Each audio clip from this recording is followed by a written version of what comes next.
उधर उत्तर प्रदेश के कासगंज में पीएसी के एक जवान पर बदसलूकी और मारपीट करने का आरोप लगाते हुए कुछ कांवड़ियों ने हंगामा कर दिया। हंगामा करने वाले कांवड़ियों के मुताबिक उनका जत्था गंगा घाट पर जल भरने के लिए पहुंचा, तब वहां तैनात पीएसी के उस जवान से उनकी बहस हो गई। कांवड़ियों ने आरोप लगाया कि बहस के दौरान ही पीएसी के उस जवान ने उन्हें गालियां देते हुए मारना पीटना शुरू कर दिया। हालांकि इस मामले में पुलिस ने जानकारी दी कि झगड़े के बाद कांवड़ियों ने ही पीएसी के जवान को पीटा था।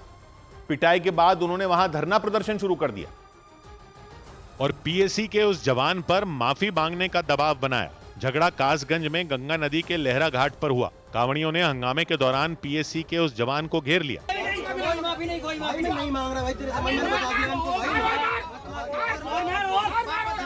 नाराज कांवड़ियों ने आरोप लगाया कि जल भरने के दौरान पीएसी के जवान ने उनके एक साथी को पहले गाली दी, उसके बाद मारपीट शुरू कर दी। हमारे साथी पर उन्होंने एकदम पहले आकर के कोई बातचीत नहीं, बहुत देर से तो मैं देख रहा हूँ, माँ बहन की गाली देके और उन्होंने मारना स्टार्ट कर दिया। पीएसी जवान पर माफी मांगने का दबाव बना रहे कुछ कांवड़िये गंगा घाट पर धरने पर बैठ गए। हालांकि पुलिस ने बताया कि कांवड़ियों को गहरे पानी में जाने से रोकने के लिए बैरिकेडिंग लगाई गई थी। पीएसी के जवान वहां सुरक्षा में तैनात थे। इसी दौरान कुछ कांवड़ियों ने बैरिकेडिंग तोड़ दी और गहरे पानी में उतर गए। झगड़ा इसी बात को लेकर हुआ। पीएसी के जवान के द्वारा जब उन्हें रोका गया तो उन लोगों के साथ, उस जवान के साथ हल्की मारपीट की गई। उसके बाद यही लोग धरने पर बैठ गए। पुलिस ने बताया कि धरने पर बैठे कांवड़ियों के जत्थे को समझाने बुझाने के बाद वहां से आगे भेज दिया गया। इधर दिल्ली के नजदीक उत्तर प्रदेश के गाजियाबाद में फर्जी दूतावास चलाने के मामले में दुबई कनेक्शन की भी जांच तेज हो गई। सूत्रों के मुताबिक फर्जी दूतावास चलाने के आरोप में पकड़े गए हर्षवर्धन जैन ने दुबई से ही जालसाजी की शुरुआत की थी।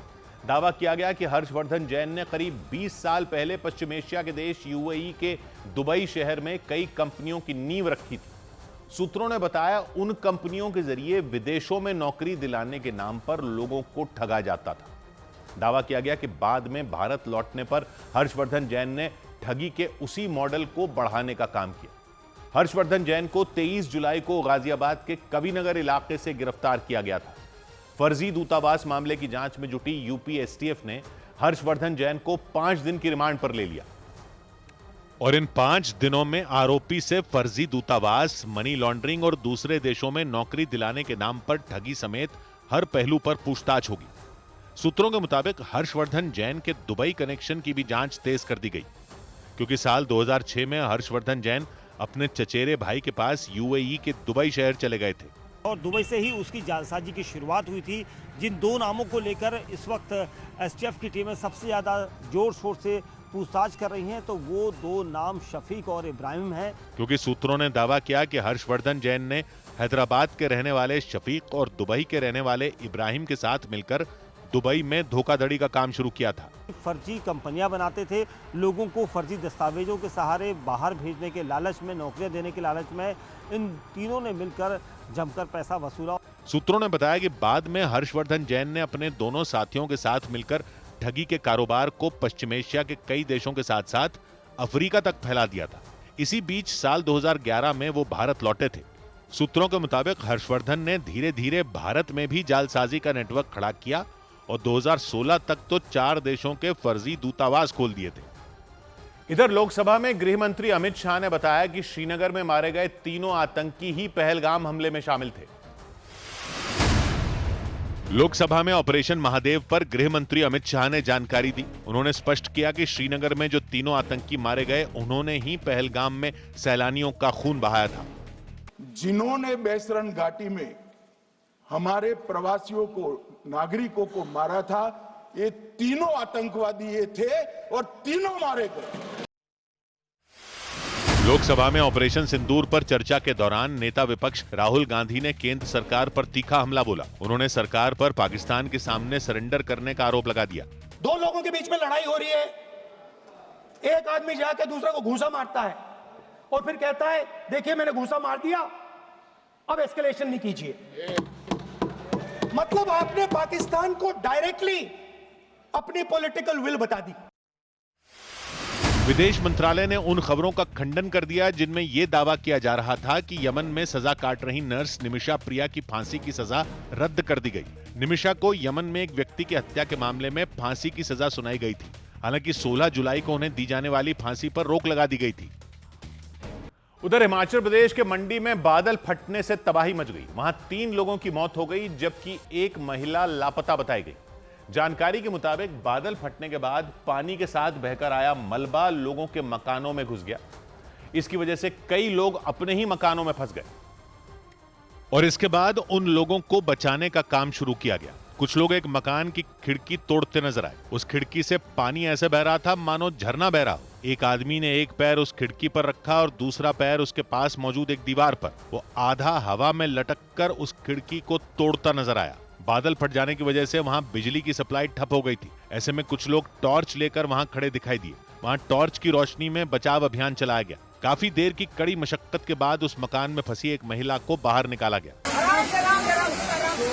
जानकारी के मुताबिक उस मकान में 2 और लोग फंसे हुए थे। उन्हें भी इसी तरह बाहर निकाल लिया गया। इसके अलावा वहां एक मकान में एक बच्चा भी फंस गया था। कुछ लोगों ने लकड़ी वाली सीढ़ी लगाई और उस मकान की खिड़की तक पहुंचे। इसके बाद उसमें फंसे बच्चे को बाहर निकाला गया। उस मकान के आसपास पानी के साथ बहकर आई मिट्टी जमा हो गई थी। इसकी वजह से वहां की सड़क दलदल में तब्दील हो गई। ऐसे में उन लोगों ने किसी तरह उस बच्चे को वहां से निकाला और सुरक्षित जगह पर पहुंचाया। क्योंकि बादल फटने से मंडी के जेल रोड इलाके के कई मकानों में पानी घुस गया। इसके अलावा वहां कुछ दफ्तरों और अस्पतालों में भी पानी भर गया। इसकी वजह से वहां भारी नुकसान हुआ। मंडी में देर रात जोरदार बारिश हुई। इसके बाद बादल फटने से वहां अचानक बाढ़ आ गई और हर तरफ पानी ही पानी जमा हो गया। वहां के जेल रोड इलाके की सड़कें तो नदी में तब्दील हो गईं। वहां घुटनों तक पानी भर गया। हालात ऐसे हो गए कि लोगों के मकानों के बाहर खड़ी गाड़ियां बह गईं। वहां एक जगह पर कुछ स्कूटर और गाड़ियों का ढेर लगा दिखाई दिया। पानी के साथ बहकर आई वो गाड़ियां कबाड़ बन गईं। इसके अलावा एक जगह पर कई गाड़ियां मिट्टी में दबी नजर आईं। बाढ़ ने उस इलाके की सूरत ही बदल दी। लोगों के मकानों से लेकर दफ्तरों तक हर जगह पानी भर गया। इसके बाद लोग अपने मकानों से पानी निकालने में जुट गए। भारी बारिश के बाद अचानक आई बाढ़ ने उस इलाके में रहने वाले लोगों की मुश्किलें बढ़ा दी। लोग अपने मकान छोड़कर जाने को मजबूर हो गए। जानकारी के मुताबिक बाढ़ आने के बाद उस इलाके में रहने वाले लोग अपना जरूरी सामान लेकर वहां से चले गए। यहाँ से मूव आउट हो गए हैं, कई सेफ स्थानों पे गए हैं। हमने भी रिलीफ कैंप सेटअप कर दिया है। वहीं हालात को देखते हुए वहां युद्ध स्तर पर बचाव अभियान भी शुरू कर दिया गया ताकि उस इलाके में फंसे लोगों को सुरक्षित जगहों पर पहुंचाया जा सके। लेकिन मंडी के लोगों पर आई ये आफत खत्म होती नहीं दिख रही, क्योंकि मौसम विभाग ने अगले 24 घंटे के लिए भी बारिश का अलर्ट जारी कर दिया। यानी मौसम विभाग के मुताबिक आने वाले 24 घंटों में भी मंडी में जोरदार बारिश होगी। और अगर ऐसा हुआ तो मंडी के कई इलाकों की हालत और खराब हो जाएगी। मंडी के अलावा हिमाचल प्रदेश के दूसरे जिलों में भी जोरदार बारिश हुई। इसकी वजह से वहां के कई हाईवे और सड़कें बंद हो गईं। जानकारी के मुताबिक भारी बारिश की वजह से हिमाचल प्रदेश में 3 नेशनल हाईवे और 266 सड़कें बंद कर दी गईं। इन 266 सड़कों में 177 सड़कें तो सिर्फ मंडी की हैं। इसके अलावा पानी भर जाने से सरकार की योजनाएं भी ठप हो गईं। बिजली की 649 और पीने के पानी की 98 योजनाओं को नुकसान पहुंचा। सरकारी संपत्ति को, पीने की पानी की योजनाओं को, बिजली को और पीडब्ल्यूडी के रोड्स को बहुत बड़ा नुकसान हुआ है। मंडी में अचानक आई बाढ़ के बाद वहां के कलेक्टर हालात का जायजा लेने पहुंचे। इस दौरान उन्होंने जान गंवाने वाले परिवारों के लिए मुआवजे का ऐलान किया। साथ ही बारिश के अलर्ट को देखते हुए लोगों से बिना काम के घरों से न निकलने की अपील की। और पहाड़ी राज्यों में कुदरत के कहर के बीच देश की राजधानी दिल्ली में भी मूसलाधार बारिश ने कई इलाकों को डुबोकर रख दिया। प्रगति मैदान से लेकर आईटीओ और कनॉट प्लेस तक सड़कें तेज बारिश के बाद लबालब हो गईं और सुबह के वक्त सड़क से गुजर रहे लोगों को भयंकर जाम का सामना करना पड़ा, क्योंकि भारी बारिश के दौरान सड़कों पर पानी भर गया। दिल्ली के कनॉट प्लेस में सड़क से गुजर रही गाड़ियों के पहिए बारिश के पानी में डूबे नजर आए। वहां बारिश की वजह से इकट्ठा हुए पानी ने सड़क और फुटपाथ के बीच का फर्क ही मिटा दिया। इसी बीच लोग संभल कर चलने को मजबूर हो गए। इतना ही नहीं, कई दुकानों के आगे खड़ी 2 मोटरसाइकिलों के आधे से ज्यादा हिस्से पानी में डूबे दिखाई दिए। कनॉट प्लेस की ही तरह आईटीओ में भी बारिश बड़ी मुसीबत बन गई। लगभग पूरे हिस्से पर इसी तरह से जल भराव आप देख सकते हैं। आप ये देखिए, जो लूप है आईटीओ ब्रिज से नीचे लाल बत्ती की तरफ उतरने वाला, यहाँ पर आप देखिए किस तरह से पूरी सड़क पर पानी ही पानी हो गया है। बारिश की वजह से आईटीओ में गाड़ियों की लंबी कतार लग गई और सड़क पर गाड़ियां रेंगती नजर आईं। ऐसे में सड़क से पानी निकालने का काम शुरू किया गया। वहां सड़क से पानी निकालने के लिए कई पंप लगाए गए। बारिश के बीच दिल्ली की मुख्यमंत्री रेखा गुप्ता आईटीओ इलाके में पहुंची। उनके मुताबिक बारिश के बाद कुछ देर में सड़क से पानी निकल गया, जबकि पहले पूरे दिन सड़कों पर पानी भरा रहता था। पहले से बेहतर दिशा में नया नाला हमने बनाया, नए ये अपना पूरा का आप देख रहे हैं किस तरीके से पूरे चैम्बर बनाए गए हैं और आधे पौने घंटे में ITO का ये पूरा का पूरा खाली हुआ है। इस दौरान रेखा गुप्ता ने वहां बनाए जा रहे नालों के काम का भी जायजा लिया, ताकि नालों को इस्तेमाल के लिए जल्दी तैयार किया जा सके। दिल्ली के ITO और कनॉट प्लेस की ही तरह प्रगति मैदान में भी बारिश ने लोगों को बेहाल कर दिया। वहां भारत मंडपम के बाहर सड़क पर कई फीट तक पानी भर गया और पानी को प्रगति मैदान के टनल के अंदर जाने से रोकने के लिए खास इंतजाम किए गए, क्योंकि प्रगति मैदान के टनल के बाहर घुटनों तक पानी भरा नजर आया। टनल के ठीक पास एक ऑटो रिक्शा पानी में फंस गया। उसे चलाने वाले ड्राइवर धक्का मारकर उसे पानी से बाहर निकालने की कोशिश करते दिखाई दिए। प्रगति मैदान में भारी बारिश के बाद भारत मंडपम के पास टनल के बाहर पानी जमा हो गया और टनल के अंदर पानी जाने से रोकने के लिए टनल के गेट पर प्लास्टिक की मोटी शीट लगा दी गई। इतना ही नहीं, प्लास्टिक की उस शीट के पास कई बोरियां रख दी गई। इसके साथ ही वहां बड़ी संख्या में टनल के रखरखाव का काम करने वाले लोग मौजूद दिखे। जो गाड़ियां आ रही हैं वो डूबते हुई आ रही हैं। ऑटो देखिए यहाँ पर फंसा हुआ है और प्रगति मैदान का ये टनल है। टनल में पानी ना जाए और पूरी तरीके से टनल लबालब ना हो, पानी से डूब ना जाए, भर ना जाए, उसकी वजह से इसको ब्लॉक किया गया है। टनल के बाहर जमा हुए पानी को निकालने के लिए एक पंप लगाया गया और इस दौरान टनल के पास से धीमी रफ्तार में गाड़ियां गुजरती रहीं। और इसी तरह की हालत दिल्ली के दूसरे इलाकों की भी नजर आई। वहां जगह जगह पानी भर जाने से लोगों की परेशानियां बढ़ गईं। कुछ सड़कों पर तो घुटनों तक पानी जमा हो गया। इसकी वजह से गाड़ियों की रफ्तार थम गई। जोरदार बारिश के बीच दिल्ली के राम मनोहर लोहिया अस्पताल में भर्ती मरीजों की भी मुश्किलें बढ़ गईं, क्योंकि बारिश का पानी अस्पताल के अंदर दाखिल हो गया। वहां मरीजों को लाने और ले जाने वाला रास्ता पानी में डूब गया। हालांकि इसके बाद भी राम मनोहर लोहिया अस्पताल के कर्मचारी वहां से स्ट्रेचर पर मरीजों को लेकर जाते दिखाई दिए। अस्पताल के अंदर ही नहीं बल्कि उसके बाहर भी पानी जमा हो गया। कुछ ही घंटों में बारिश ने दिल्ली में कोहराम मचा दिया। वहां कई इलाकों में रास्तों पर सैलाब बहता दिखाई दिया। बारिश के बीच नालियां और सीवर जैम होने से भी मुश्किलें कई गुना बढ़ गईं, क्योंकि बारिश के साथ साथ नालियों का गंदा पानी भी सड़कों पर आ गया। दिल्ली के देवली इलाके में एक सड़क गंदे पानी में डूबी नजर आई।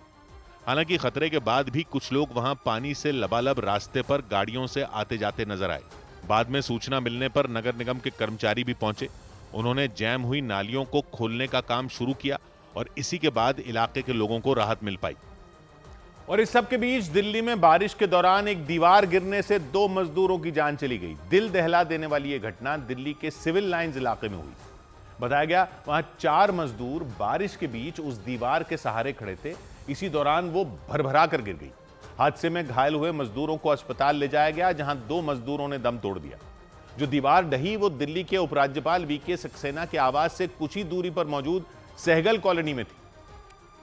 और बारिश के बाद उस कॉलोनी की तो हालत ही बिगड़ गई, क्योंकि वहां पानी ने लोगों के दरवाजों पर ही दस्तक नहीं दी बल्कि मकानों के अंदर भी पहुंच गया। कुछ लोग अपने घरों में जमा पानी को बाहर निकालते दिखाई दिए। सहगल कॉलोनी के लोगों ने बताया कि जोरदार बारिश के बाद नालियां जाम हो गईं और पानी निकलने का रास्ता नहीं मिल पाया। इसीलिए कुछ ही देर में वहां घुटनों तक पानी भर गया। इससे पहले कि लोग कुछ कर पाते, बारिश का पानी उनके घरों में घुस गया। घरों के अंदर सर पानी भर गया है, लोगों के घर में करंट आ गया है, लोगों के फ्रिज, वॉशिंग मशीन खराब हो गई है। परेशान लोगों का गुस्सा प्रशासन पर भी फूटा। उनके मुताबिक बारिश के मौसम में हर बार वहां इसी तरह पानी जमा हो जाता है, लेकिन प्रशासन के अधिकारी सुध लेने को तैयार नहीं। और ये आज से नहीं, काफी साल से 25-30 सालों से समस्या है, कोई सुनवाई नहीं होती है हमारे यहाँ पर बिल्कुल भी। सहगल कॉलोनी दिल्ली के सिविल लाइंस इलाके में है। वहां बारिश के बीच दीवार गिरने से भी बड़ा हादसा हो गया। दीवार की चपेट में आने से 2 मजदूरों की मौत हो गई और उनके 2 साथी घायल हो गए।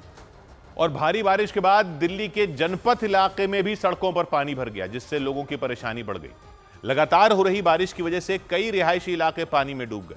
सांसदों और मंत्रियों के घरों के आसपास भी पानी नजर आया। और दिल्ली के कई इलाकों में भारी बारिश के बाद नाले उफान पर आ गए। दिल्ली के जनपथ इलाके के हालात सबसे ज्यादा खराब दिखे। वहां जल भराव की वजह से सड़कें पूरी तरह पानी से लबालब नजर आईं। कुछ घंटों की बारिश से लोग बेहाल हो गए। यहां तक कि सड़कों का पानी फुटपाथ तक पहुंच गया, जिससे लोगों की मुसीबत बढ़ गई। जो मेन पॉइंट है जहां पर यातायात ज्यादा होता है वहां तो और बुरे हाल हैं। भारी ट्रैफिक जैम कई जगहों पर लग रहा है। लेकिन लगातार हो रही बारिश की वजह से दिल्ली की अलग अलग जगहों की ऐसी ही हालत देखने को मिली। जनपद के अलावा दिल्ली का फिरोजशाह रोड इलाका भी लबालब नजर आया। उस इलाके में रहने वाले सांसदों और मंत्रियों के मकानों के आसपास भी पानी भर गया। पानी भर जाने से गाड़ियों की रफ्तार भी धीमी हो गई। बारिश के बाद जहां एक तरफ मौसम जो उमस भरा था उससे राहत मिलेगी, लेकिन जो इस तरह की समस्याएं हैं उससे भी दो चार होना पड़ रहा है। भीषण बारिश की वजह से सड़कों पर चारों तरफ पानी का कब्जा नजर आया। हालांकि नगर निगम ने लोगों को जलभराव से राहत देने के लिए सड़कों से पानी हटाने का काम भी शुरू कर दिया। उधर राजस्थान के कोटा में लगातार हो रही बारिश की वजह से वहां कई इलाके बाढ़ की चपेट में आ गए। इस दौरान सबसे बुरी हालत कोटा के रामगंज मंडी थाना क्षेत्र की हुई, क्योंकि उस क्षेत्र में आने वाले दर्जनों गांव बाढ़ के पानी में डूब गए और वहां हर तरफ पानी ही पानी दिखाई दिया। कुछ गांवों की हालत तो ऐसी हो गई कि मानो वो टापू हो, क्योंकि वहां दूर तक पहले मटमैले पानी के बीच कुछ गिने चुने मकान ही दिखाई दिए। सड़कों का तो नामो निशान ही मिट गया। डूब चुके इलाकों में नाव से मदद पहुंचाई गई, क्योंकि बारिश के बाद बाढ़ आने से वहां काफी लोगों के फंसे होने की जानकारी मिली। राहत बचाव टीम ने उन लोगों को निकालने का काम तेज कर दिया। कोटा में कई दिन की बारिश के बाद नदी नाले बेकाबू हो गए, इसलिए निचले इलाकों में कमर तक पानी भर गया। वहां रामगंज मंडी इलाका तो पानी से सराबोर नजर आया।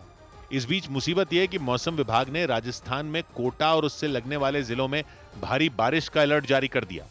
अनुमान जताया गया कि वहां आने वाले 48 घंटों तक आसमान से बेहिसाब पानी बरस सकता है। इसीलिए खतरे को देखते हुए कोटा में जिला प्रशासन ने स्कूलों की छुट्टी का ऐलान कर दिया। और इतना ही नहीं, लोगों से अपील की गई कि वो नदी और उफनते नालों के आसपास न जाएं। और राजस्थान के कोटा की तरह ही बिहार की राजधानी पटना में भी भारी बारिश की वजह से लोगों की परेशानियां बढ़ गई। वहां आसमान से इतना ज्यादा पानी बरसा कि कई इलाकों में घुटनों तक पानी भर गया। पटना के गर्दनी बाग हॉस्पिटल के परिसर में भी बारिश का पानी घुस गया, जिसकी वजह से वहां इलाज कराने आए लोगों की मुसीबतें बढ़ गईं। क्योंकि लगातार हो रही भारी बारिश की वजह से अस्पताल परिसर में हर जगह पानी भर गया। उसी बारिश के पानी में लोग चलते नजर आए। गर्दनी बाग अस्पताल के परिसर में पानी भर जाने से मरीजों को सबसे ज्यादा परेशानी उठानी पड़ी। एक बुजुर्ग महिला अपने रिश्तेदार की मदद से बारिश के गंदे पानी में चलती दिखाई दी। हम अभी मौजूद हैं पटना के गर्दनी बाग हॉस्पिटल में। एक तस्वीर आपको दिखाने की कोशिश करेंगे। देखिए किस तरह से यहाँ पर चारों तरफ पानी भर गया है। दावा किया गया कि पटना और उसके आसपास के इलाकों में करीब 10 घंटों तक बारिश हुई। आसमान से इतना ज्यादा पानी बरसा कि शहर के कई इलाके डूब गए। शहर की पाटलिपुत्र कॉलोनी में सड़कों पर घुटनों से ऊपर तक पानी भर गया। सड़क पर चल रही गाड़ियों और बाइक के पहिए डूबे नजर आए। देखिए किस तरह से पूरे इलाके में जल जमाव हो गया है, जिसकी वजह से आने जाने वाले लोगों को काफी परेशानियों का सामना करना पड़ रहा है।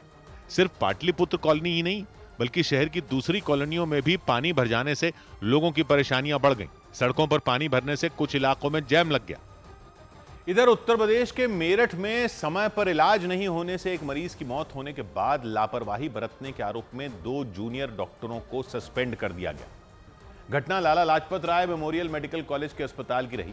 सड़क हादसे में घायल सुनील नाम के एक व्यक्ति को लेकर कुछ लोग अस्पताल पहुंचे थे। सुनील को स्ट्रेचर पर लिटाकर वो अस्पताल के अंदर पहुंचे। अफरा तफरी के बीच उन्होंने अस्पताल में डॉक्टर की तलाश शुरू की, लेकिन Lala Lajpat Rai memorial medical college के अस्पताल के इमरजेंसी वार्ड में एक जूनियर डॉक्टर टेबल पर पैर रखकर सोते मिले। हादसे में घायल सुनील के साथ अस्पताल पहुंचे लोगों ने डॉक्टर को उठाने की कोशिश की,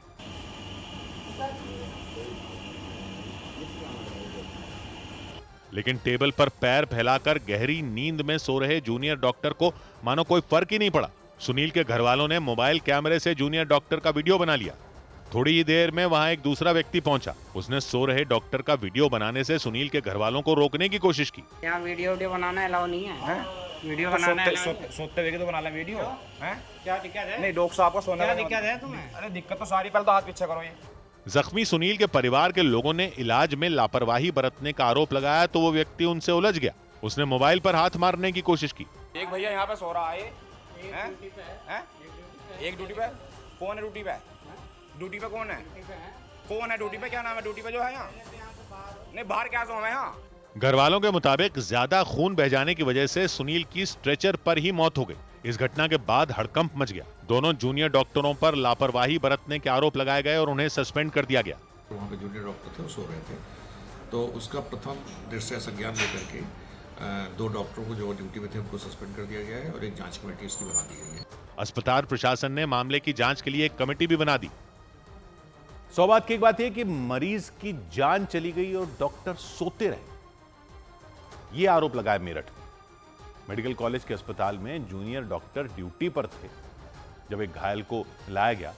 हालत सीरियस थी मरीज की, लेकिन डॉक्टर की नींद नहीं खुली और मरीज की जान चली गई। डॉक्टर पर एक्शन तो हो गया, सस्पेंड तो हो गए, लेकिन ये तो तब ना जब मरीज की जान जाने पर हंगामा हुआ, जब वीडियो आया, जब वीडियो में दिखा कि डॉक्टर को हिला के उठा रहे हैं, वो नहीं उठ रहे। यानी अगर जिन मरीजों की जान पर नहीं बनाई हो, उनको देखने वाला तो कोई होता ही नहीं होगा। जब इतने सीरियस मरीज के लिए डॉक्टर ने नींद से जागकर उठकर देखने की जहमत नहीं उठाई, जबकि लोग उनको हिलाकर उठा रहे थे, महिला उनको हिलाकर उठा रही थी, तो बाकी मरीजों के लिए तो कोई उठाने भी नहीं जाता होगा। और एक व्यक्ति आगे कह रहा है यहां वीडियो बनाना अलाउड नहीं, क्योंकि वीडियो आ गया इसलिए तो डॉक्टर पकड़े गए। लेकिन यह तो तब जब उनको हिला के उठाया जा रहा था, जब मरीज इतना सीरियस था। अगर मरीज सीरियस ना हो तो कोई शिकायत भी नहीं होती होगी, या होती होगी तो कोई सुनता नहीं होगा। जब जूनियर डॉक्टरों का आंदोलन चल रहा था पिछले साल, तब इस बात पर पूरे देश का ध्यान गया था कि जूनियर डॉक्टरों की 36, 36, 48, 48, 72, 72 घंटों की ड्यूटी लगा दी जाती है, बिना यह सोचे कि वो सोएंगे कब। मेरठ वाले केस में जूनियर डॉक्टर की वैसी ही ड्यूटी थी, यह तो पता नहीं है, लेकिन ड्यूटी लगाने का खमियाजा पब्लिक क्यों भुगतेगी? रात में ऐसी ड्यूटी लगाने का क्या मतलब अगर डॉक्टर की नींद ही पूरी नहीं हुई? डॉक्टर की नींद पूरी नहीं हुई, ये ड्यूटी लगाने वाले भी तो देखेंगे। इससे किसको फायदा हो रहा है? जब कोई जान चली जाएगी, जैसे मेरठ में हुआ, तब बस एक्शन लिया जाएगा, लेकिन ड्यूटी लगाने वालों से सवाल कौन करेगा? और डॉक्टरों की और डॉक्टरी की जो पढ़ाई कर रहे हैं, डॉक्टरी की पढ़ाई जो कर रहे हैं, उसमें ये सब उनको पता नहीं, ये चुनौतियां होती हैं। ये तो पता होता है ना लोगों को, जब मेडिकल की पढ़ाई के लिए जाते हैं पता होता है नाइट ड्यूटी लगती है। तो अगर आपके बस की नहीं है तो मत बनो भाई डॉक्टर। सेना का जवान कर ले बॉर्डर पर, ये दुश्मन का हमला और जवान नींद लेने बैठ सकता है क्या? उसको पता होता है ना कि इसी तरह की ड्यूटी के लिए सेना में आया था। ऐसी कई ड्यूटी होती है, इसी तरह की ड्यूटी होती है डॉक्टरी की। डॉक्टरी की पढ़ाई करने वालों को पता होता है।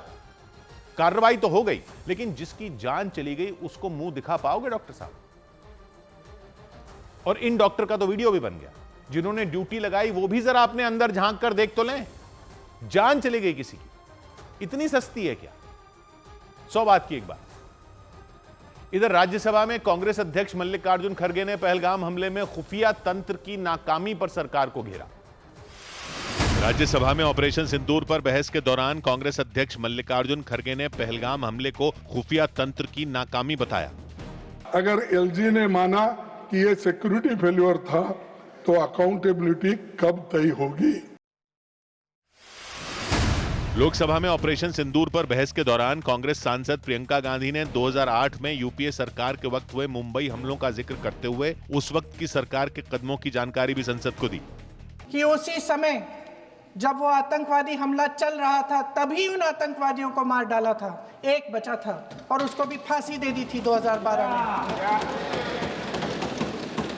महाराष्ट्र के मुख्यमंत्री ने इस्तीफा दिया।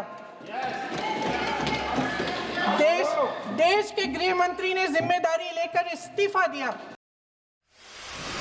लोकसभा में रक्षा मंत्री राजनाथ सिंह ने आतंकवाद के खिलाफ कार्रवाई के शहबाज शरीफ के ढोंग की पोल खोल कर रख दी। मैंने तो पहले भी पाकिस्तान को सलाह दी थी और आज फिर मैं कहना चाहता हूं, अगर आपसे पाकिस्तान में आतंकवाद के खिलाफ प्रभावी कार्रवाई नहीं हो पा रही है तो भारत की मदद लीजिए, भारत मदद करने को तैयार है। दिल्ली में मॉनसून सत्र के दौरान केरल के कांग्रेस सांसदों ने संसद भवन के गेट पर प्रदर्शन किया। उन्होंने छत्तीसगढ़ के दुर्ग में धर्मांतरण के आरोप में पकड़ी गई केरल की 2 ननों की गिरफ्तारी का विरोध किया। कांग्रेस सांसदों ने आरोप लगाया कि छत्तीसगढ़ की बीजेपी सरकार अल्पसंख्यक समुदाय को कुचलने में जुटी।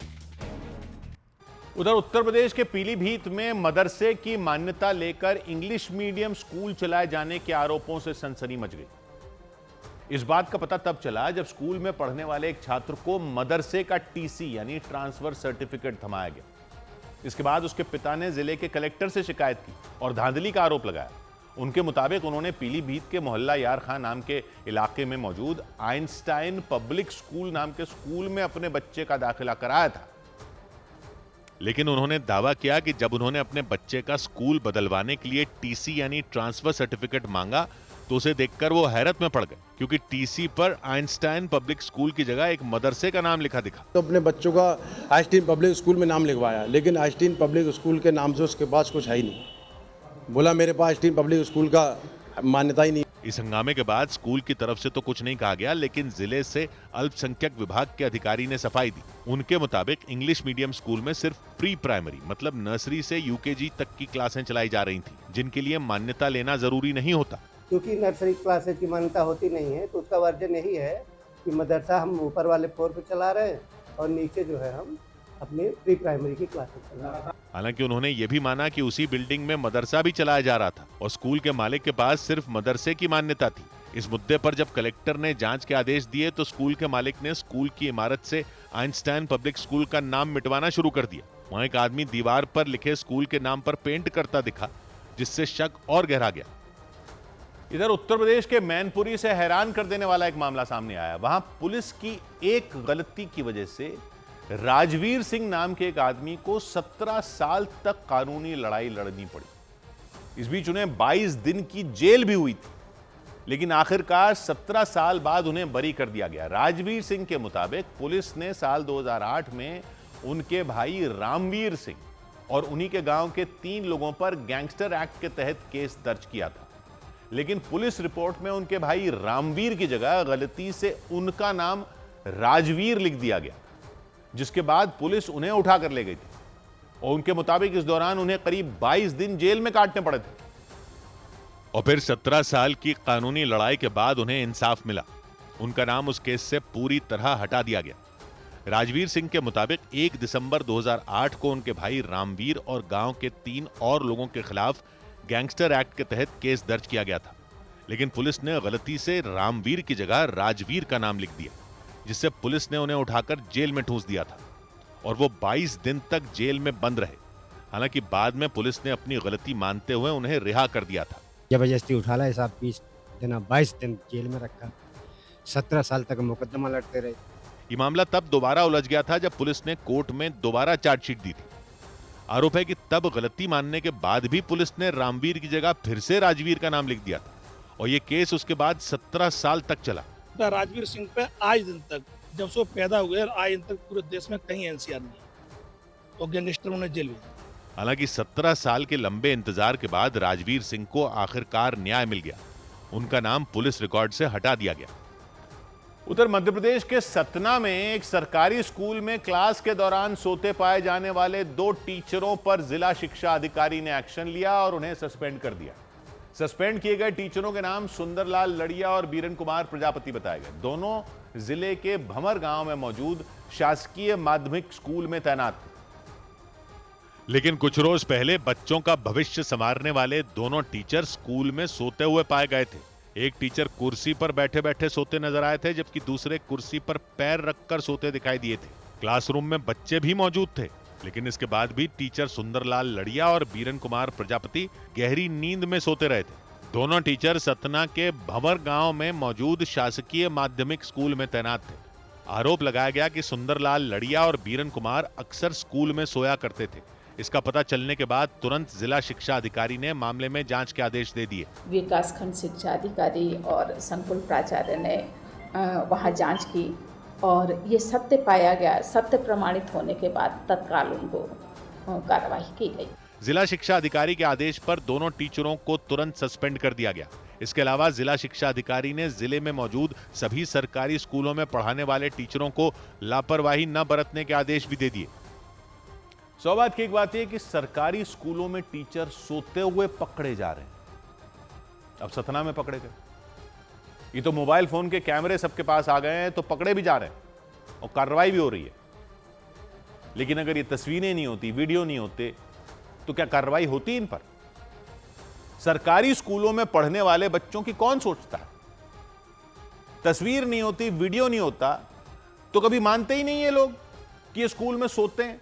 उल्टा जो शिकायत कर देता, उन बच्चों की अलग शामत आ जाती। वो तो अब भी आ सकती है, क्योंकि हकीकत तो यह है कि सरकारी स्कूल के टीचर बाद में होते हैं, सरकारी पहले होते हैं। भले ही सारे ना होते हैं, बहुत सारे तो ऐसे ही होते हैं। और सरकारी होने का मतलब है कि उनका कोई कुछ नहीं बिगाड़ सकता। प्राइवेट नौकरी करने वाला कोई ड्यूटी पर सो सकता है, लेकिन दूर दराज के और गांव देहात के कई सरकारी लोग, टीचर ही नहीं सरकारी तो कई लोग, सोने को ही अपनी ड्यूटी मानते हैं, ड्यूटी का हक समझते हैं। कैसे सरकारी स्कूलों के बच्चे आगे चलकर किसी परीक्षा में बाकी बच्चों के मुकाबले कुछ कर पाएंगे? किस बात की बराबरी देश में, जब एक वर्ग के बच्चों की बुनियाद ही ऐसी बनाई जा रही है कि वो दूसरे वर्ग के बच्चों के सामने कहीं टिक ही ना पाए। ये तो उनके टीचर हैं। देते रहो आप आरक्षण, कॉलेजों में आरक्षण देते रहो, नौकरियों में आरक्षण देते रहो, दलितों को आरक्षण दे दो, आदिवासियों को आरक्षण दे दो, पिछड़े वर्ग के बच्चों को आरक्षण देते रहो, गरीब सवर्णों के बच्चों को आरक्षण दे रहे हो। लेकिन उस लेवल तक बच्चे पहले पहुंचे तो सही कि उन परीक्षाओं में बैठ भी सकें जिससे आगे चलकर उनको आरक्षण का फायदा मिले। जब उनको पढ़ाई ऐसे जा रहा है, कैसे जागेगा उनका भविष्य जब उनके टीचर ही सो रहे? 100 बात की एक बात। उधर सेना के लिए हथियार बनाने वाली संस्था DRDO को बड़ी कामयाबी मिली। रक्षा क्षेत्र में रिसर्च करने वाले संगठन DRDO ने स्वदेशी बैलिस्टिक मिसाइल प्रलय का लगातार 2 बार सफल परीक्षण किया। दोनों बार मिसाइल ने सटीक तरीके से लक्ष्य को भेदा और तकनीकी मानकों पर खरी उतरी। जमीन से जमीन पर मार करने वाली प्रलय मिसाइल 150 किलोमीटर से लेकर 500 किलोमीटर तक दुश्मन को तबाह कर सकती है। मध्य प्रदेश के रायसेन में लगातार हो रही तेज बारिश की वजह से निचले इलाकों में पानी भर गया, जिससे लोगों की मुसीबतें बढ़ गई। सड़कों और रास्तों पर कमर तक पानी भर गया। कुछ इलाकों में बारिश का पानी मकानों में घुस गया, जिससे लोग अपने घरों में ही कैद हो गए। मुंबई से गोवा जाने वाले हाईवे पर LPG से भरा एक टैंकर हादसे के बाद एक पुल से नीचे गिर गया। टैंकर के गिरते ही उससे गैस लीक होनी शुरू हो गई, जिससे पूरे इलाके में हड़कंप मच गया। आसपास के घरों को खाली करा लिया गया। हादसे के बाद हाईवे पर लंबा ट्रैफिक जैम भी लग गया। इधर उत्तर प्रदेश के सहारनपुर में उस वक्त हड़कंप मच गया जब एक कांग्रेस नेता की फैक्ट्री से नकली पनीर और दूध मिला। खाद्य विभाग को जानकारी मिली थी कि सहारनपुर के देवबंद में चल रही उस फैक्ट्री में नकली पनीर बनाया जा रहा था। इसके बाद खाद्य विभाग के कुछ अधिकारी उस फैक्ट्री में छापेमारी के लिए पहुंच गए और वहां पहुंचते ही उनके होश उड़ गए, क्योंकि वहां बड़ी मात्रा में नकली पनीर और दूध मिला। कांग्रेस नेता की बताई जा रही उस फैक्ट्री में काफी गंदगी भी नजर आई। खाद्य विभाग के अधिकारियों ने वहां रखे सारे नकली पनीर और दूध को कब्जे में ले लिया। इसके बाद मशीन के जरिए उस फैक्ट्री के पास एक बड़ा सा गड्ढा किया गया। उस गड्ढे में उस फैक्ट्री से बरामद किया गया सारा पनीर डाल दिया गया और उसे ऊपर से ढक दिया। खाद्य विभाग के अधिकारियों के मुताबिक उस फैक्ट्री से 7 क्विंटल नकली पनीर और 450 लीटर नकली दूध बरामद किया गया। दावा किया गया उस फैक्ट्री से सोयाबीन और रिफाइंड ऑयल भी मिला। ये छापेमारी देवबंद में की गई अब तक की सबसे बड़ी कार्रवाई बताई गई। खाद्य विभाग की टीम ने नकली पनीर और दूध के सैंपल लेकर जांच के लिए आगे भेज दिए और आगे की कार्रवाई में जुट गई। खाद्य विभाग के मुताबिक फैक्ट्री का लाइसेंस ऋषिपाल नाम के व्यक्ति के नाम पर लिया गया था, जबकि इस फैक्ट्री को गांव के ही पूर्व प्रधान और कांग्रेस नेता तनवीर उर्फ पप्पू चला रहे थे। उधर उत्तर प्रदेश के मथुरा में 2 दुकानदारों के बीच हुई मारपीट और पथराव में एक लड़की बुरी तरह घायल हो गई। इस हादसे के बाद वहां अफरा तफरी मच गई। बताया गया वहां अपनी दुकान में ज्यादा से ज्यादा ग्राहकों को बुलाने को लेकर 2 दुकानदारों के बीच झगड़ा हो गया और बात इतनी बढ़ गई कि दोनों पक्षों के लोग हाथों में डंडे लेकर भिड़ते नजर आए। ये देखकर सड़क के दूसरी तरफ खड़े लोग गुस्से में आ गए और उन्होंने वहां रखे मिट्टी के कुल्हड़ फेंककर हमला करना शुरू कर दिया। देखते ही देखते बात बिगड़ गई और दोनों पक्षों के लोग एक दूसरे पर ताबड़तोड़ कुल्हड़ फेंकते नजर आए। इस बीच एक लड़की के सिर में कुल्हड़ लगने से उसकी चीख निकल गई। वो अपना सिर पकड़कर जमीन पर बैठ गई। उसे देखकर आसपास के लोग घबरा गए और उसे उठाने के लिए दौड़ पड़े। मारपीट का ये मामला मथुरा के बरसाना में मौजूद सुदामा चौक के पास का रहा। 2 लस्सी विक्रेताओं में लस्सी के ग्राहकों को अपनी तरफ आकर्षित करने को लेकर के मारपीट हुई है। वहां मंदिर जाने वाली उस सड़क पर मारपीट होने से हड़कंप मच गया। मारपीट खत्म होने के बाद भी काफी देर तक उन लोगों की बहस होती दिखी। पुलिस को जैसे ही घटना की जानकारी मिली उसने मामले की जांच शुरू कर दी। इधर उत्तर प्रदेश के बस्ती जिले के एक सामुदायिक स्वास्थ्य केंद्र में मोबाइल की रोशनी में मरीज का इलाज करने का हैरान कर देने वाला मामला सामने आया। मोबाइल की रोशनी में इलाज करने का यह मामला तब सामने आया जब सड़क हादसे में गंभीर रूप से घायल एक लड़के को सामुदायिक स्वास्थ्य केंद्र लाया गया। लड़के को तुरंत इमरजेंसी वार्ड में भर्ती कराया गया ताकि उसका इलाज किया जा सके, लेकिन उस दौरान सामुदायिक स्वास्थ्य केंद्र में बिजली नहीं थी और पूरा परिसर अंधेरे में डूबा हुआ था। इसके बाद अस्पताल के एक कर्मचारी ने सड़क हादसे में घायल हुए उस लड़के का इलाज करने के लिए मोबाइल की लाइट जलाई। तब जाकर डॉक्टर ने उस लड़के की मरहम पट्टी की। घायल लड़का एक कुर्सी पर बैठा दिखाई दिया। उसके ठीक पीछे एक दूसरा लड़का मोबाइल की लाइट जलाकर खड़ा हो गया, जिसके बाद डॉक्टर ने घायल लड़के के हाथ पर लगी चोटों पर दवा लगाई।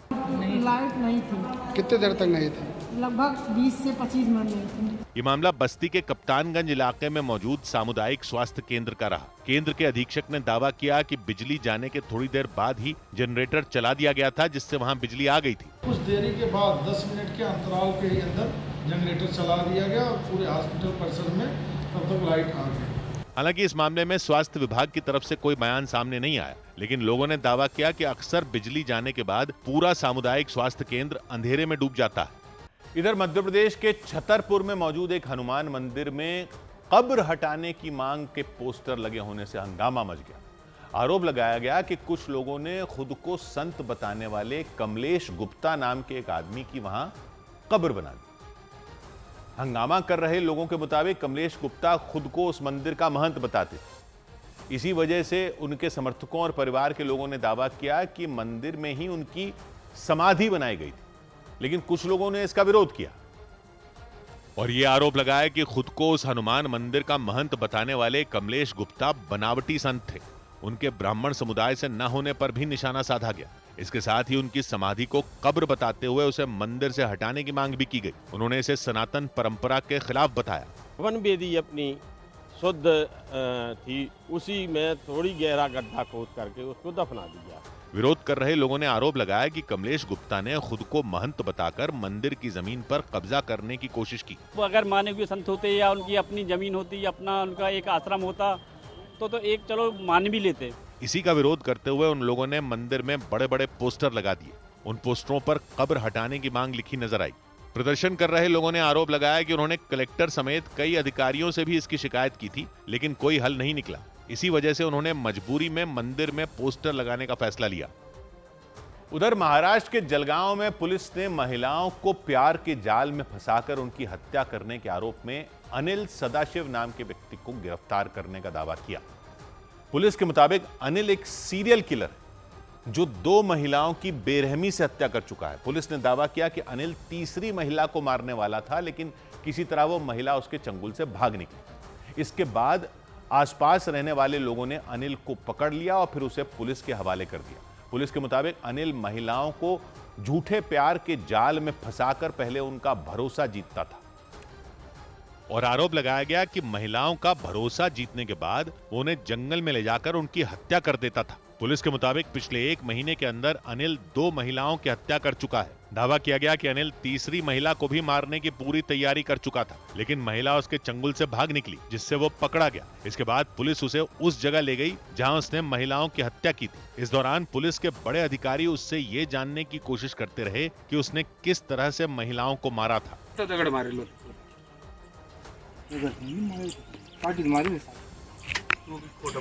पुलिस सूत्रों के मुताबिक अनिल का क्राइम करने का तरीका बेहद खौफनाक था। दावा किया गया कि वो पहले महिलाओं को अपने जाल में फंसाता था, उनसे मीठी मीठी बातें कर नजदीकियां बढ़ाता था और फिर उन्हें अपने साथ जंगल में ले जाता था। सूत्रों ने बताया कि जंगल में पहले वो महिलाओं का रेप करता था, फिर लूटपाट के बाद पत्थरों से कुचल कर उनकी हत्या कर देता था। अनिल को गिरफ्तार करने के बाद पुलिस उससे पूछताछ में जुट गई ताकि ये पता लगाया जा सके कि कहीं उसने 2 से ज्यादा महिलाओं की हत्या तो नहीं की।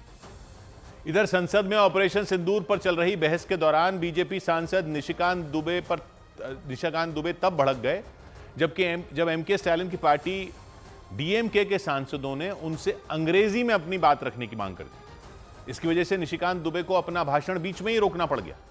इसके बाद उनका पारा चढ़ गया। वो अंग्रेजी को विदेशी भाषा बताते हुए इस बात पर अड़ गए कि वो हिंदी में ही भाषण देंगे।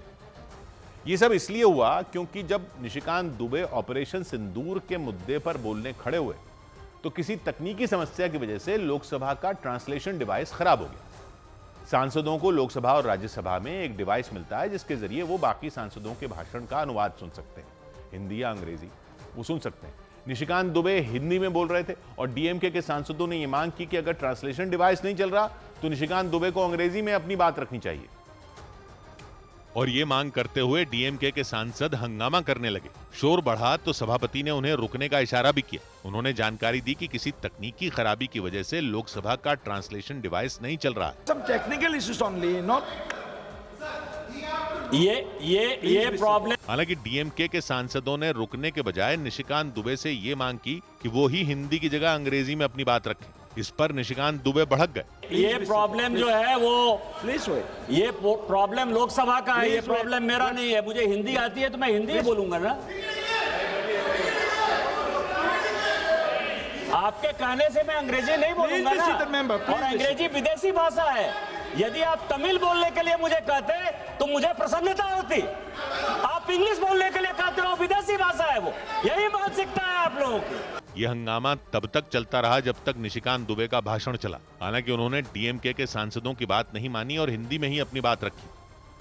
उधर यूपी के नोएडा में एक पत्रकार पर हमले के एक आरोपी को पुलिस ने दबोच लिया। दिल्ली के नजदीक उत्तर प्रदेश के नोएडा में पुलिस ने एक पत्रकार पर हमले के आरोपी को मुठभेड़ के दौरान गिरफ्तार करने का दावा किया। आरोप लगा उसने उस पत्रकार पर चाकू से हमला किया था। पुलिस के मुताबिक उस आरोपी पर 10 से ज्यादा मुकदमे दर्ज हैं और वो कुछ दिन पहले ही जेल से बाहर आया था। झारखंड के देवघर में एक बस और एक ट्रक के बीच हुई भयानक टक्कर में 6 कांवड़ियों की जान चली गई। कई कांवड़िए गंभीर रूप से घायल हो गए। वो कांवड़िए उस बस में सवार होकर बाबा बैद्यनाथ धाम से लौट रहे थे।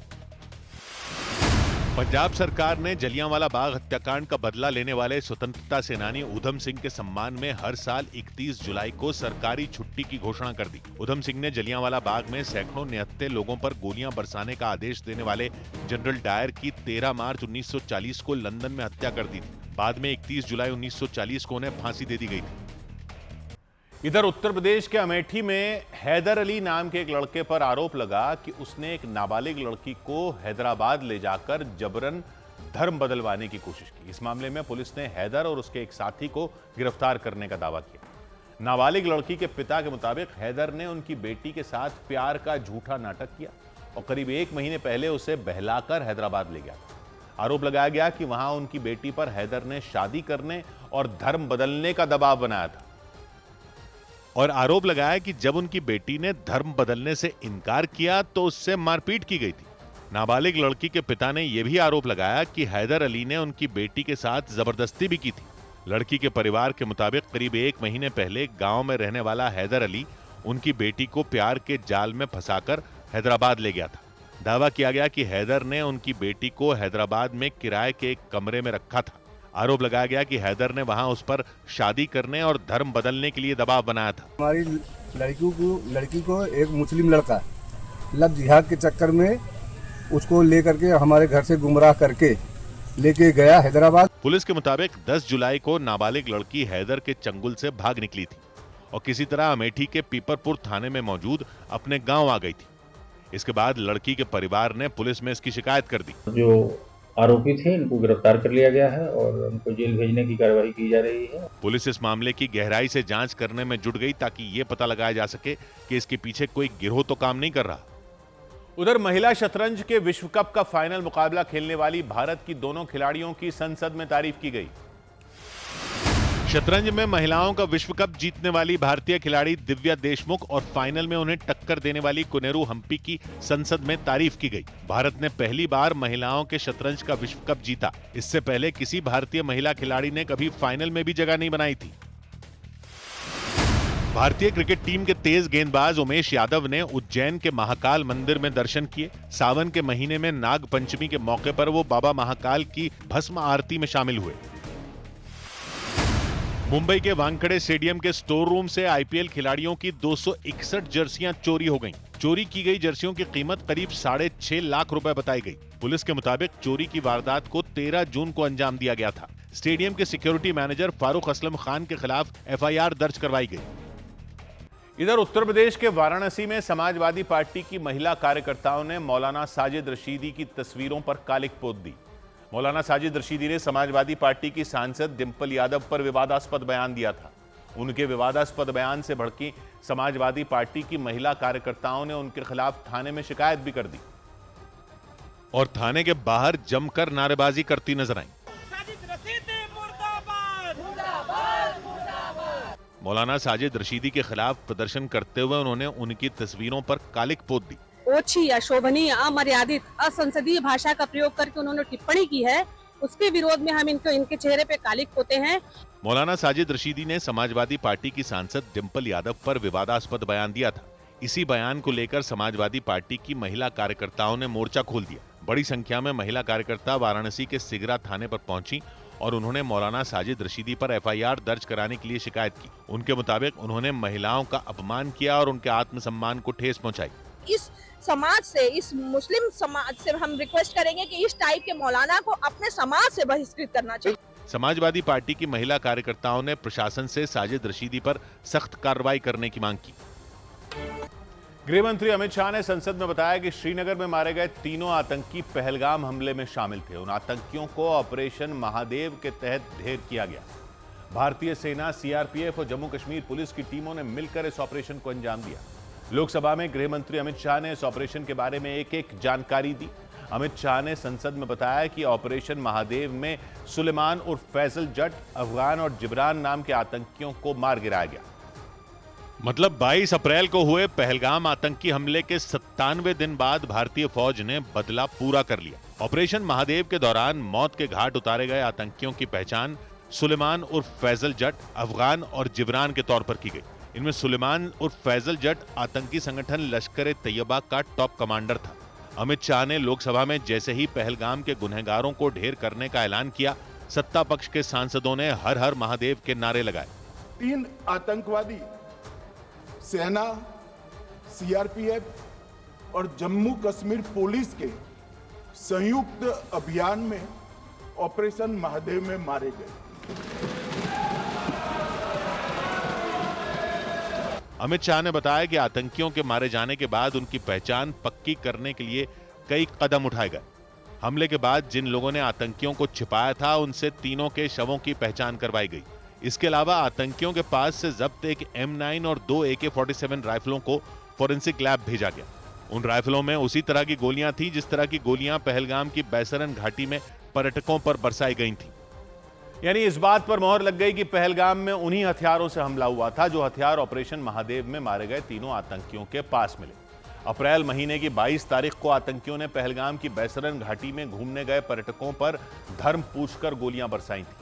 उस भयानक हमले में 26 निहत्थे सैलानियों की जान चली गई थी। पहलगाम हमले के बाद पूरा देश गुस्से की आग में उबल रहा था। देश के कोने कोने से पहलगाम के गुनहगारों से बदला लेने की मांग उठ रही थी। भारतीय सेना ने 7 मई को ऑपरेशन सिंदूर शुरू किया था, लेकिन गृह मंत्री की तरफ से संसद में दी गई जानकारी के मुताबिक आतंकियों की जड़ें खत्म करने के लिए लंबी रणनीति बनाई गई और उसी रणनीति का नाम पड़ा ऑपरेशन महादेव, जिसका मकसद उन आतंकियों को किसी भी हाल में पकड़ना या मारना था जिन्होंने बैसरन घाटी में मासूमों का खून बहाया था। खुफिया एजेंसियों के सूत्रों के मुताबिक श्रीनगर के लिडवास इलाके में घने जंगल में आतंकियों के छिपे होने की जानकारी मिली। ये कश्मीर के सबसे घने जंगल वाला इलाका है। श्रीनगर से करीब 22 किलोमीटर दूर दाचिगाम नेशनल पार्क मौजूद है। इस नेशनल पार्क के आसपास 20 किलोमीटर तक घना जंगल है।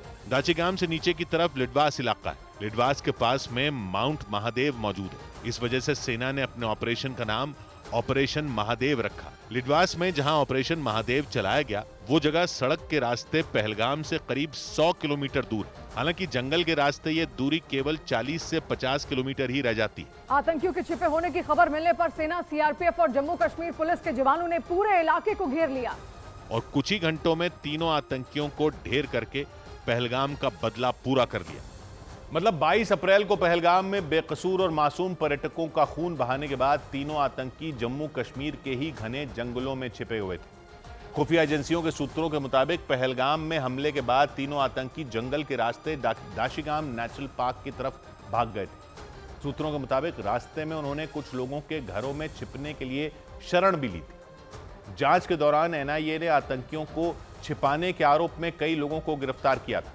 खुफिया एजेंसियों के सूत्रों के मुताबिक सेना को आतंकियों की तलाश के दौरान लिडवास के जंगलों से रेडियो कम्युनिकेशन सिस्टम का सिग्नल मिला था और खुफिया एजेंसियों के सूत्रों के मुताबिक वो सिग्नल मिलते ही आतंकियों की तलाश में जुटी टीम चौकन्ना हो गई थी, क्योंकि उसी तरह का सिग्नल 22 अप्रैल को पहलगाम की बैसरन घाटी में मिलने की जानकारी जांच के दौरान मिली थी। सूत्रों के मुताबिक जांच में पता चला कि जिस कम्युनिकेशन सिस्टम के सिग्नल दोनों जगहों पर मिले थे वो चीन में बना था। सुरक्षा एजेंसियों के सूत्रों के मुताबिक 18 जुलाई को श्रीनगर के लिडवास इलाके में जंगल के अंदर वही रेडियो कम्युनिकेशन सिस्टम फिर से एक्टिव हुआ था। रेडियो कम्युनिकेशन सिस्टम वो तकनीक है जिसके जरिए दूर बैठे किसी व्यक्ति से किसी तार या केबल के बिना बातचीत की जा सकती है।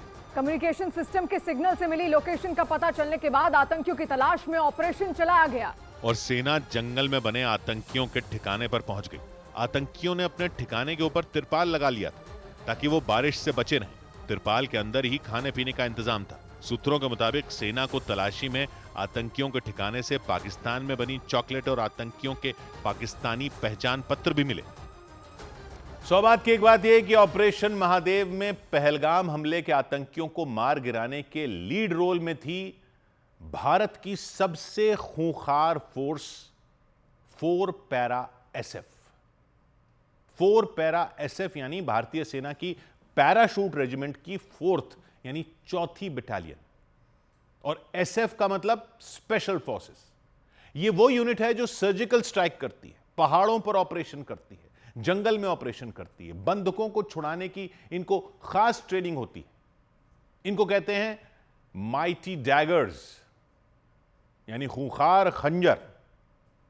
Special forces training school Nahan और बेलगाम के कमांडो स्कूल में इनकी ट्रेनिंग होती। 28 जुलाई 2025 की सुबह जब वो पौ फटने वाली थी, लिडवास घाटी में सन्नाटा पसरा हुआ था। श्रीनगर के पास डाचीगाम के जंगल में महादेव चोटी की छाया में एक तूफान आने वाला था। 14 दिन से इंडियन आर्मी की 4 पैरा एसएफ यूनिट, जिसे खूंखार खंजर कहते हैं, इन जंगलों में भूत की तरह घूम रही थी। उनका मिशन था सुलेमान नाम के खूंखार लश्कर तैयबा के आतंकी को पकड़ना, जिसने 22 अप्रैल 2025 को पहलगाम में 26 मासूमों की जान ली थी। 4 पैरा कोई साधारण यूनिट नहीं है। इनको रेड डेविल्स के नाम से भी जाना जाता है। रेड डेविल्स, लाल शैतान, क्योंकि ये लाल टोपी पहनते हैं, रेड बेरेट पहनते हैं। इतिहास इनका बहुत पुराना है, अंग्रेजों के जमाने से। अंग्रेज सेना ने, ब्रिटिश सेना ने यह टुकड़ी सेकेंड वर्ल्ड वॉर में दूसरे विश्व युद्ध में तैयार की थी, क्योंकि बर्मा के जंगलों में लड़ाई हो रही थी। जापान की सेना आ गई थी बर्मा के जंगलों में, जो अब म्यांमार है। वहां लड़ने के लिए ये पैरा यूनिट बनाई गई थी रेड डेविल्स की। मतलब रेड डेविल्स तो इनका नाम पड़ गया, लाल शैतान। 2016 में इन्होंने ही एलओसी पार की थी, आतंकी ठिकानों को तबाह किया था, बिना एक भी सैनिक खोए। वो जो सर्जिकल स्ट्राइक हुई थी, बिना एक भी सैनिक खोए यही गए थे। इनका नारा है मिनिमम मेन मैक्सिमम इंपैक्ट, यानी कम से कम लोगों से ज्यादा प्रहार। ऑपरेशन महादेव की कहानी शुरू हुई 11 जुलाई 2025 को। आर्मी की सिग्नल इंटेलिजेंस यूनिट को एक रेडियो कम्युनिकेशन सिग्नल मिला। यह चीनी इक्विपमेंट का सिग्नल था। यूनिट अलर्ट हो गई। 3 महीने तक पहलगाम के आतंकियों का कोई सुराग नहीं मिला था, लेकिन चीनी कम्युनिकेशन सिस्टम के सिग्नल ने वो संकेत दिया कि वो डाचीगाम के जंगलों में छिपा हो सकते हैं ये आतंकी। यानी श्रीनगर से बस 20 किलोमीटर दूर। ऐसी खबरें हैं कि चिनार कोर ने तुरंत प्लान बनाया। चिनार कोर में कर्नल रोहित सूरी तैनात हैं। वो 2016 में कीर्ति चक्र जीत चुके हैं। पता चला कि लोकल गुज्जर जो खाना बदोश रहते हैं, वहां पे भेड़ बकरियां भी चराते हैं, वो गुजर खाना बदोशों ने कुछ अनजान लोगों को देखा था। ये इंफॉर्मेशन आई तो ड्रोन छोड़े गए। ड्रोन ने लिडवास में हलचल पकड़ी, लिडवास के जंगल में, और शुरू किया गया ऑपरेशन महादेव, जिसका नाम उस चोटी से पड़ा जो इन जंगलों पर राज करती है। माउंट महादेव नाम का पहाड़ है, उस पहाड़ का नाम ही महादेव। तो ऑपरेशन को नाम दिया गया ऑपरेशन महादेव। 28 तारीख को सुबह 3 बजे तड़के 4 पैरा, 24 राष्ट्रीय राइफल्स, सीआरपीएफ और जम्मू कश्मीर पुलिस की स्पेशल टीम जंगल में उतरी। इलाका मुश्किल था, घने पेड़ हैं, पथरीली चट्टाने हैं, बारिश का मौसम है, बारिश के मौसम में बहते बरसाती नदी नाले हैं। 4 पैरा के जवान लेकिन इस सब के लिए तैयार रहते हैं।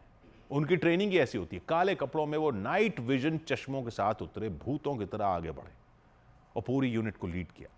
खुफिया खबर थी कि आतंकी एक छोटे से ठिकाने में छिपे हैं जहां उनके पास खाना और कंबल थे। उन्होंने तिरपाल लगाया हुआ था, जो तस्वीरों में भी दिखा। 11 बज गए सुबह के। एक 4 पैरा के ऑफिसर और उनके साथी ने आतंकियों को ढूंढ निकाला, उन्हें देख लिया। सुलेमान, जिब्रान और अफगान, नाम बाद में पता चले, लेकिन सुलेमान, जिब्रान और अफगान आराम कर रहे थे। शायद यही आराम उनकी सबसे बड़ी गलती थी। ऑफिसर ने इशारा किया, टीम ने इलाके को घेर लिया। और खबर यह भी थी कि सुलेमान पहले पाकिस्तानी कमांडो था, वो भी कमांडो था। तो अचानक उसके पास कमांडो ट्रेनिंग थी। अचानक गोलियां चली। सुलेमान ने अपनी M4 राइफल उठाई, लेकिन 4 पैरा के कमांडो उससे तेज थे। कुछ ही मिनटों में तीनों आतंकी ढेर कर दिए गए। उनके ठिकाने से खतरनाक हथियार मिले, अमेरिकी M4 राइफल, वो जो बाद में लैब में भेजी गई और पता चला कि वही गोलियां थी जो पहलगाम में चली थी, पहलगाम हमले में। एक रोमानिया की राइफल मिली और रूसी AK राइफल्स मिली, 17 ग्रेनेड मिले और चीनी रेडियो सिस्टम मिला जिसने उनकी लोकेशन बता दी थी। एक भी भारतीय जवान को खरोंच तक नहीं आई और 7600 फीट की ऊंचाई पर इंसाफ कर दिया 4 पैरा यूनिट ने। 4 पैरा SF, नाम याद रखिएगा। लोकसभा में गृह मंत्री अमित शाह ने ऐलान किया कि सुलेमान एक A ग्रेड आतंकी था जिसने पहलगाम हमले की साजिश रची थी। यह ऑपरेशन आर्मी, CRPF और जम्मू कश्मीर पुलिस के तालमेल का नमूना था। करनाल में राजेश नरवाल, जिन्होंने पहलगाम में अपने बेटे को खोया था, उन्होंने जवानों को सलाम किया। पूरे देश में 4 पैरा की तारीफ हुई, लेकिन डाचीगाम के जंगलों में ये 4 पैरा यूनिट, हमारे खूंखार खंजर, अब भी चौकस हैं। 4 पैरा हमेशा तैयार रहते हैं। खुफिया सूत्र कहते हैं कि और आतंकी भी छिपे हो सकते हैं। ऑपरेशन महादेव सिर्फ एक मिशन नहीं, बल्कि हिम्मत और बदले की कहानी है। 4 पैरा ने अपने गौरवशाली इतिहास में एक और अध्याय लिख दिया। दूसरे विश्व युद्ध से लेकर 2016 की सर्जिकल स्ट्राइक तक इन्होंने साबित किया कि कोई दुश्मन इनसे बच नहीं सकता। जैसे ही महादेव चोटी पर सूरज डूबता है, ये रेड डेविल्स तैयार खड़े, देश से एक वादा करते हुए कि ये माइटी डैगर्स हैं, ये खूंखार खंजर हमेशा सटीक वार करेंगे। Minimum man, maximum impact. 4 para SF, याद रखिएगा। 100 बात की एक बात। इधर लगातार घटती जन्म दर को लेकर चीन की सरकार ने बड़ा फैसला किया। चीन में बच्चा पैदा करने पर वहां की सरकार ने माता पिता को पैसे देने का ऐलान कर दिया। चीन की सरकार ने यह कदम जन्म दर में लगातार हो रही कमी को लेकर उठाया। वहां की एक रिपोर्ट के मुताबिक बच्चे के जन्म के बाद चीन की सरकार लगातार 3 साल तक बच्चे के माता पिता को सालाना 3600 युआन यानी भारतीय रुपयों में करीब 44,000 रुपए देगी। रूस और यूक्रेन जंग को लेकर अमेरिका के राष्ट्रपति डोनाल्ड ट्रंप ने सख्त रुख अपनाया। ट्रंप ने रूस को चेतावनी दी कि उसके पास अब शांति समझौते के लिए सिर्फ 10 से 12 दिन का समय बचा है। इससे पहले ट्रंप ने रूस को 50 दिन का वक्त दिया था ताकि वो यूक्रेन के साथ शांति समझौते पर पहुंचे, लेकिन अब उन्होंने ये समय सीमा घटा दी। अमेरिकी राष्ट्रपति ट्रंप ने गाजा में चल रहे युद्ध के बीच भुखमरी का सामना कर रहे लोगों के लिए खाने पीने की चीजों की व्यवस्था किए जाने की अपील की। उनके मुताबिक इजरायल के प्रधानमंत्री नेतन्याहू को तय करना होगा कि गाजा में रह रहे बेगुनाह फिलिस्तीनियों को खाने पीने का सामान मिलता रहे। मध्य प्रदेश के सीधी जिले में खाद की किल्लत होने से किसानों की परेशानी बढ़ गई। वो खाद के लिए सरकारी दुकानों के बाहर लंबी लंबी लाइनों में लगने को मजबूर हो गए। उधर चीन की राजधानी बीजिंग में बाढ़ और बारिश के बीच हुई अलग अलग घटनाओं में करीब 30 लोगों की जान चली गई। बीते कुछ दिनों में बीजिंग और उसके आसपास के इलाकों में आसमान से बेहिसाब पानी गिरा। सड़कें पानी से लबालब भर गईं। बारिश का पानी लोगों के मकानों तक पहुंच गया। हालात इतने ज्यादा बिगड़ गए कि हजारों लोगों को अपने घर छोड़ने पड़ गए, क्योंकि बीजिंग में कई दिनों से लगातार हो रही बारिश ने रुकने का नाम नहीं लिया। चीन की राजधानी में कुछ इलाके तो बाढ़ की जद में आ चुके हैं। शहरों में सड़कों पर पानी का ऐसा रेला पहुंचा कि वो गायब हो गई। वहां गाड़ियों का आना जाना तो दूर, पैदल चलना खतरे से खाली नहीं रहा। बाढ़ का पानी सैकड़ों मकानों में भी घुस गया। हजारों लोग वहां फंस गए। हालांकि इस दौरान राहत बचाव का काम भी जारी रहा। बीजिंग प्रशासन ने डूब चुके इलाकों में फंसे लोगों को निकालने के लिए पूरी ताकत झोंक दी। नावों और बुलडोजरों के जरिए उन्हें सुरक्षित जगहों पर ले जाया गया। बीजिंग के अलग अलग हिस्सों से 80,000 से ज्यादा लोग ऊंचाई वाली जगह पर पहुंचाए गए। लेकिन बाढ़ बारिश के बीच हुए हादसों से भी वहां हाहाकार मच गया, क्योंकि बीजिंग में पहाड़ खिसकने और रास्तों पर गाड़ियों के पलटने समेत कई घटनाएं हुई और उनमें करीब 30 लोगों की मौत हो गई। इधर छत्तीसगढ़ के अंबिकापुर में एक लड़के की चाकू मारकर हत्या किए जाने से सनसनी मच गई। छत्तीसगढ़ के अंबिकापुर में एक लड़के की चाकू मारकर हत्या कर दी गई। पुलिस के मुताबिक उस लड़के ने एक लड़की की सोशल मीडिया पोस्ट पर एक विवादास्पद कमेंट किया था। इस बात से गुस्साए उस लड़की के भाई ने उसकी जान ले ली। पुलिस ने आरोपी को गिरफ्तार कर लिया। झारखंड के चाईबासा में अवैध शराब के खिलाफ छापेमारी की गई। पुलिस ने 12,000 किलो शराब बनाने में इस्तेमाल होने वाला महुआ बरामद किया। इसके अलावा 1700 लीटर शराब भी जब्त की गई, जिसे बाद में नष्ट कर दिया गया।